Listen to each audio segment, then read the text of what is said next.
200 gram ஆரிய மாவு எடுத்திருக்கேன். அதில் உங்களுக்கு தேவையான அளவு உப்பு போட்டுக்கோங்க. ஒரு பிஞ்ச் அளவு சோடாப்பு, கருவேப்பிலை தேவையான அளவு போட்டுக்கோங்க. கொத்தமல்லி தழை தேவையான அளவு,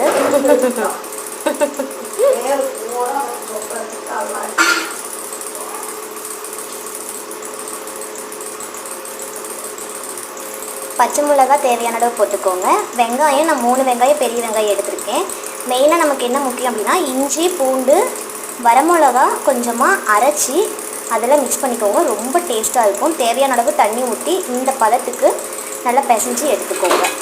நல்லா எண்ணெயில் பொரித்து நல்லா பொரிஞ்சதுக்கப்புறம் அந்த பபிள்ஸ் எல்லாம் அடங்கணும். அதுக்கப்புறம் எடுங்க.